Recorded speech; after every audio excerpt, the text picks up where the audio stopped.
Bismillahirrahmanirrahim. Assalamualaikum warahmatullahi wabarakatuh. Perkenalkan, nama saya Violandari Vanka Aulia Zunur, NIM 181434076. Di sini saya akan melaksanakan seminar proposal yang berjudul Model Pembelajaran Literasi Dasar dalam Mengembangkan Kemampuan Kognitif dan Bahasa Anak Usia SD. Sebelumnya saya ucapkan segala puja puji syukur atas Allah Subhanahu wa taala yang telah melimpahkan rahmat dan karunia-Nya kepada saya selaku penulis, sehingga saya dapat melaksanakan percobaan seminar proposal ini. Salawat bersangkaikan salam saya junjungkan kepada Nabi Muhammad SAW yang telah mengubah dari zaman kegelapan menuju zaman yang lebih terang benderang. Selanjutnya saya ingin ucapkan beribu terima kasih kepada kedua orang tua saya, teman-teman, dan adik, seluruh keluarga yang telah membimbing saya, memotivasi saya agar dapat melaksanakan percobaan seminar proposal ini. Selanjutnya saya ucapkan beribu juga terima kasih kepada dosen pengampu mata kuliah serta ibu yang ikut membantu saya, memotivasi saya dalam melaksanakan seminar proposal ini. Dalam presentasi kali ini terdapat 3 poin yang paling penting yang akan dibahas. Itu yang pertama itu adalah poin pendahuluan. Poin pertama pendahuluan, selanjutnya poin kedua itu ada tinjauan pustaka, dan yang ketiga itu adalah metode penelitian. Baiklah, di sini saya akan menyampaikan bab pertama, itu ada pendahuluan, yaitu latar belakang. Keterampilan membaca adalah komponen paling penting dalam berbahasa. Semakin tinggi keterampilan siswa dalam membaca, semakin besar kemampuannya untuk berkembang ke bidang-bidang lain. Bahasa sendiri ialah thinking skill atau keterampilan berpikir yang paling utama. Tanpa menguasai bahasa, maka tidak akan ada yang meningkatkan kemampuan dasar. Artinya, jika kita kedodoran dalam berbahasa, maka bidang lainnya pasti juga akan kedodoran. Bahasa menunjukkan bangsa. Bangsa yang hebat adalah bangsa yang mampu menguasai dan mengembangkan kemampuan berbahasanya. Ketika bahasa ilmu itu pengetahuan. Jika kita tidak mampu meningkatkan kemampuan berbahasa anak-anak kita, maka jangan bermimpi untuk bisa menjadi bangsa besar. Kemampuan literasi. Literasi itu bukan hanya membaca, tapi juga menulis. Kemampuan literasi ini mampu digunakan untuk memahami bentuk komunikasi yang lain. Kemampuan tersebut melibatkan dasar kompleks dari bahasa, yaitu fonologi. Fonologi adalah kemampuan mendengar, kemudian menginterpretasikan suara ke dalam bentuk kata. Tata bahasa, yaitu sebagai bentuk bahasa komunikasi. Literasi sendiri pada dasarnya sulit dilepaskan dari bahasa. Seseorang yang mempunyai kemampuan dasar berbahasa pastinya memiliki kemampuan literasi.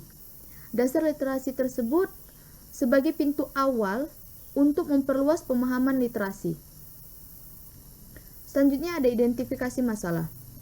Di identifikasi masalah ini saya akan membahas tentang merosotnya budaya baca tulis yang sangat berpengaruh terhadap intelektual bangsa.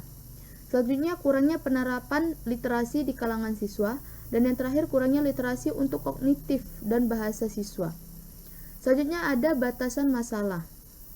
Berdasarkan latar belakang masalah dan identifikasi masalah yang telah dikemukakan, ada masalah yang akan dikaji lebih terarah dan tidak terlalu luas. Sebagai upaya untuk mendapatkan gambaran yang jelas, maka kali ini saya hanya membatasi pada masalah penelitian pada kurangnya literasi untuk kognitif dan bahasa siswa. Selanjutnya ada rumusan masalah. Di rumus masalah ini, apakah model pembelajaran literasi dapat mengembangkan kemampuan kognitif dan bahasa anak usia SD? Dan selanjutnya ada tujuan penelitian. Tujuan penelitian proposal kali ini adalah penelitian ialah untuk mengembangkan kemampuan kognitif dan bahasa anak usia SD. Selanjutnya ada kajian teori. Kita sudah masuk di bab 2, yaitu pengertian kemampuan kognitif dan bahasa. Di sini Kemampuan kognitif dan bahasa adalah kemampuan atau kapasitas yang dimiliki seseorang dalam berpikir dan berbahasa. Selanjutnya ada karakteristik kemampuan kognitif dalam berbahasa. Karakteristik kemampuan kognitif bahasa yaitu antara lain memiliki nalar dalam memahami kosakata yang dibaca, diucapkan maupun didengar. Dia sendiri memiliki kemampuan memahami makna suatu informasi dia juga dapat merangkai kata dan kalimat berdasarkan pengetahuan dan informasi dengan cepat. Kemudian ada faktor-faktor yang mempengaruhi kemampuan kognitif dan bahasa. Faktornya itu pertama itu ada faktor intelijensi, kemudian ada faktor makanan, kemudian yang terakhir ada faktor kebiasaan. Selanjutnya ada pengertian model pembelajaran literasi. Model pembelajaran literasi merupakan suatu strategi untuk membentuk kreativitas peserta didik melalui 5 komponen. Jadi di dalam kreativitas pendidik ini ada 5 komponen yang perlu diterapkan, yaitu misalnya pertama itu ada mengamati, kemudian bertanya atau menanya, kemudian menalar, mencoba, dan mengkomunikasikan dari 5 model pembelajaran literasi tersebut. Kemudian ada langkah-langkah model pembelajaran literasi. Siswa membawa buku bacaan untuk dibaca. Siswa membaca senyap selama 10 menit. Guru memanggil beberapa orang siswa dipanggil untuk menyampaikan hasil bacaan di depan kelas atau di lapangan. Itu pun dengan bimbingan seorang guru. Siswa yang lainnya mendengarkan siswa yang membaca dengan baik, dengan hikmat. Siswa kemudian menuliskan komentar dan hasil membaca pada buku jurnal membaca harian siswa. Selanjutnya ada kelebihan model literasi. Kelebihan model literasi ini adalah menambah pembaharuan kosakata. Selanjutnya dapat mengoptimalkan kerja otak karena sering digunakan untuk kegiatan membaca dan menulis. Selanjutnya ada mendapat berbagai rencana baru, kemampuan interpersonal seseorang akan semakin baik, ada juga kemampuan memahami makna suatu informasi akan semakin meningkat. Jadi jika sesuatu informasi itu kita mengerti maknanya, maka informasi yang kita terima itu akan semakin meningkat. Selanjutnya, kelebihan dari model literasi ada meningkatkan kemampuan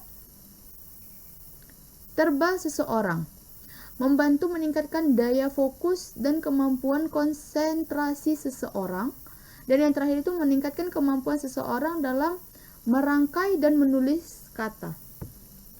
Selain memiliki kelebihan, literasi juga memiliki kelemahan model literasi sendiri. Yang pertama itu dimulai dari diperlukannya sarana seperti buku atau bahan bacaan yang memadai. Guru harus mempunyai kemampuan berbahasa dan wawasan yang tinggi untuk memahami dan menjelaskan kembali bahan bacaan yang akan disampaikan kepada siswa. Untuk desain penelitiannya itu ada penelitian ini merupakan jenis penelitian dengan mengembangkan atau research ataupun juga development, itu pendapat dari R&D. Penelitian dan pengembangan adalah metode penelitian yang digunakan untuk menghasilkan produk tertentu dan menguji keefektifan produk tersebut. Selanjutnya ada subjek, objek, dan waktu penelitian. Subjek dalam penelitian, untuk penelitian saya kali ini, subjek itu dibutuhkan 20 orang siswa, dan itu adanya di kelas 5. Selanjutnya di objeknya sendiri itu diteliti dari proses dan hasil literasi yang dilakukan oleh siswa. Selanjutnya ada di waktu penelitian itu dilakukannya selama sebulan, yaitu dari mulai tanggal 1 Januari 2022 sampai tanggal 1 Februari di tahun 2022. Sedangkan prosedur penelitian pengembangannya itu ada tahap pengumpulan data, kemudian tahap perencanaan, tahap pengembangan produk, dan tahap validasi dan juga uji coba. Selanjutnya ada instrumen penelitian. di instrumen penelitian ini ada instrumen tes berupa praktek literasi. Instrumen tes berupa angket yang disusun berdasarkan kriteria-kriteria yang terdapat dalam evaluasi sumber belajar dan evaluasi bahan bacaan. Selanjutnya ada teknik pengumpulan data. Praktek literasi yaitu masing-masing siswa diberikan waktu 10 menit untuk membaca bahan bacaan. Setelah itu siswa menyampaikan hasil bacaan di depan kelas untuk didengarkan oleh guru dan siswa lainnya. Setelah itu siswa menuliskan hasil bacaan literasi pada jurnal literasi harian. Kemudian penilaian tersebut itu dilakukan saat siswa menyampaikan hasil literasi di depan kelas, dan penilaian juga dilakukan pada jurnal literasi harian siswa. Selanjutnya ada penyebaran kuesioner atau angket. Ini biasa sering dilakukan oleh guru untuk menghasilkan pengumpulan data. Kemudian dari siswa diberikan angket mengenai keefektifan bahan bacaan dan pemahaman siswa tentang proses literasi. Angket itu ditunjukkan langsung kepada siswa. Penelitian menggunakan angket yang telah terstruktur, di mana poin-poin penting pertanyaan telah disusun sehingga pertanyaan yang diajukan akan terarah dengan baik. Selanjutnya ada teknik analisis data. Dalam mengolah dan mendeskripsikan data yang telah terkumpul, ada dua macam teknik analisis data, yaitu yang pertama, teknik analisis data kualitatif. Dalam teknik analisis data kualitatif ini diperoleh dari hasil kuesioner berupa kritik dan saran yang dikemukakan oleh dosen ataupun guru, lebih tepatnya di guru kelas 5-nya, yang melakukan validasi terhadap alat evaluasi yang akan dikembangkan. Kemudian teknik analisis dan kualitatif ini dipergunakan untuk mengetahui kelayakan model yang digunakan untuk menggunakan metode sebelumnya agar terjadi pengembangan kemampuan kognitif dan bahasa si siswa. Selanjutnya ada teknik analisis data. Pada data kualitatif ini, data itu berupa skor ataupun angka. Bisa kita lihat di sini teknik analisisnya itu, kalau misalnya SK itu sangat kurang, sedangkan K itu kurang, C itu cukup, B itu baik, sedangkan SB itu sangat baik. Dalam hasil penelitian sebelum diberi tindakan, pelaksanaan kegiatan prasiklus dan penelitian ini dilakukan dengan pengumpulan data yang telah dikumpulkan oleh peneliti terkait dengan kemampuan kognitif dan bahasa siswa. Kendala yang terjadi ialah siswa menjadi kurang aktif dan pembelajaran kurang bermakna, sehingga kemampuan kognitif dan bahasa siswa masih belum mencapai KKM yang ditentukan oleh sekolah. Kemudian dari keterangan di atas dapat disimpulkan bahwa tingkat hasil belajar siswa kelas 5 tergolong rendah dan masih di bawah rata-rata. Di sini bisa kita lihat tabel tes kemampuan kognitif dan bahasa pada siswa sebelum dilakukannya tindakan penelitian ini. Hasil penelitian setelah tindakan yaitu dari pelaksanaan validasi dan uji coba pembelajaran dengan menggunakan model pembelajaran literasi, maka hasil diperoleh siswa meningkat dibandingkan dengan hasil sebelum penelitian ataupun pra penelitian. Bisa dilihat di sini ada tabel rekapitulasi hasil belajar siswa setelah tindakan. Selanjutnya ada pembahasan berdasarkan hasil pengamatan pada guru dan siswa, ditunjukkan bahwa guru dan siswa telah melakukan pembelajaran dengan maksimal. Berdasarkan hasil penelitian yang telah dilaksanakan, bertuntaskan hasil belajar siswa telah dibuktikan dengan tingkat keberhasilan rata-rata yang telah ditunjukkan tadi. Sekian hasil pemaparan seminar kali ini. Saya tutup, lebih dan kurangnya saya mohon maaf. Wabillahi taufiq wal hidayah. Wassalamualaikum warahmatullahi wabarakatuh.